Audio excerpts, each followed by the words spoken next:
pharmaceutical costs are due to regulations that do not save us, they hurt us, and they simply increase the cost of pharmaceuticals. And did you know how your government feels about your health? Recent court decisions say if you're dying and you want a cancer cure that isn't yet marketed, it's been tested in animals, and it has been tested in a limited way in people, that you are not allowed to take it. You do not have a right to buy it from the pharmaceutical company. It went all the way up to the Supreme Court, who refused to hear the case and left the lower courtroom stand. This is horrible because due to FDA regulations that were passed in the 60s, we've increased drug development time from 4.5 years to 15 years. People are literally dying waiting. And this is why our healthcare system is so screwed up, because if you have a drug treatment, it's much cheaper than a hospitalization or a surgery. And you can actually, again, do the calculations. You can slash 30 to 50% of health costs simply by doing some simple deregulation of just the pharmaceutical industry. Imagine what you could do if you deregulated the whole healthcare industry.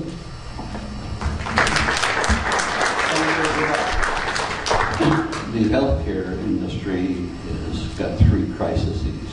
One is we don't cover all Americans, and all Americans need to be covered. It's really criminal that 47 million Americans don't have healthcare.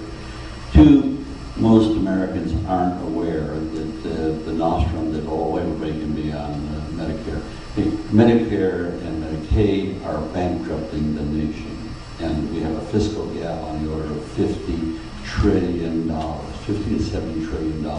So all these promises that are made that nobody can deliver on. And the third is we insist, and that's what all the conventional plans that we have, we insist that business enterprise, small business or big business, carry the cost of healthcare in our society. All that does is cost us jobs because it makes us uncompetitive in the world. So to address these crises, you have in healthcare, you have to look at all three. It's very complex. You can't have, take the government out of all of it. I'll tell you, that kind of an approach to the electorate of this country isn't going to sell and isn't going to do the Libertarian Party any good. You have to approach it with the complexity it deserves. I have doctor friends, and I know one thing. You need competition in healthcare.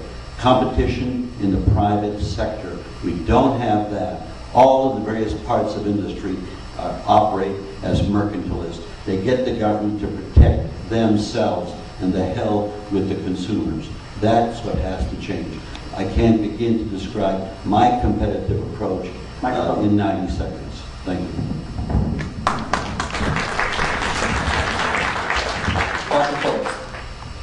We have tons of problems, some of our own making. Some of them are coming because healthcare really works. We have all these extremely expensive treatments which save you from things that 50 years ago would have killed you. And we should be willing to recognize if you want medical care costs of 50 years ago, you simply skip the treatments that would have kept you from dying. That's simply the honest truth. What can we do to cut the cost of medicine? Number one, your health insurance should only pay for your own care, not everyone else's. Right now, thanks to something called cost transfers, everyone who goes into an emergency room gets free care because, hey, they're entitled to it under federal law. Where does the money from that come from? It comes from you and you and you because that's the way Congress did it. We should end that. Congress wants free medical care. They should pay for it so you can see what the costs are. Number two, interstate competition in health insurance. Number three, all health insurance costs should have the same tax basis. Your employer pays for insurance, you pay for insurance, you pay out of pocket. No matter what it is, same tax basis, pre-tax income. Number four, Europeans approve a drug for treatment. We should allow it to be saved here. They're as competent as we are. Yeah, they make mistakes, so do we. FDA kept beta blockers out of the country for 7 years, killed 100,000 people. They make mistakes too. Now, last point, treat people as adults, let them make their own decisions. Please have the microphone back there.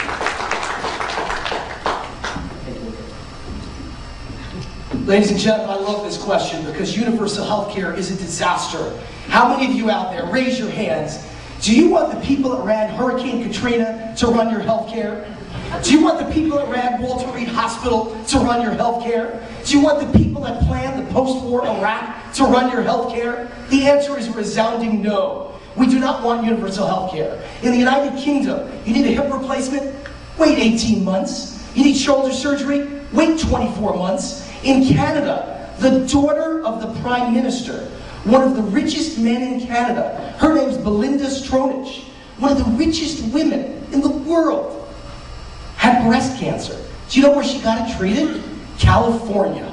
Does that tell you anything about Canadian universal health care? Is that what we want in our country? What we need is choice and freedom and competition. The answer is so clear. First of all, it's a states' rights issue. Let's deregulate healthcare. If you live in Missouri and you can get a better price for the healthcare that you want in Kansas or in Oklahoma or in Nebraska, so be it. Go get the best price for your family. Deregulation. Number two, disconnect it from your employer. In a nation where all of our jobs are now portable and we leave jobs every 2 or 3 years, we can't have health insurance connected to our employer. And number three, it's about tort reform. Hillary Clinton, John Edwards, Barack Obama say they've got the solution. They're lawyers. They're the problem. Thank you.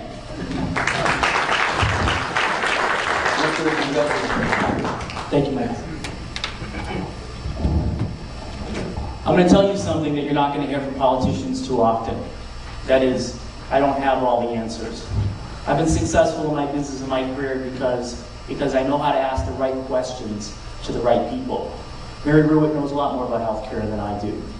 I would enroll her input and her advice. George Phillies knows a lot more about energy policy than I do. I would enroll his advice and his energy regarding this issue. And healthcare, universal healthcare is a bad idea. And I would love to debate Barack Obama or Hillary Clinton on this subject. Now, I don't want to see people hungry or sick, but it's not going to do anyone any good when this government collapses under its debt, which is what you're going to see under the current Democrat-Republican administration. I do have a question, though. How can it possibly be in a free market society if the demand for something and the cost for something is so high, if the supply is so low? Wouldn't basic market economics tell you that due to supply and demand that we would increase the number of services to bring the cost down? Well, it doesn't happen because it's not a level playing field. We need to remove regulations. We can, by removing regulations, we can increase the number of services provided, which would decrease the cost, which would give more access to people's health care, which is the solution. But again, you're not going to see that with Democrats or Republicans who are only concerned with campaign contributions and getting reelected. Your only option, our only viable course of action this election is to vote for a libertarian candidate for president.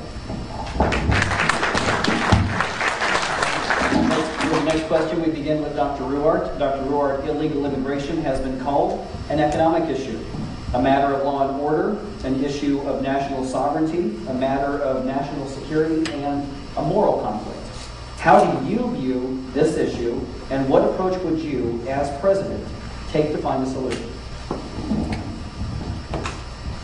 Well, the problem with the way we're handling immigration today is instead of letting peaceful people cross our borders to work and to live in our country, we're very frightened, and so we try to check everyone coming over.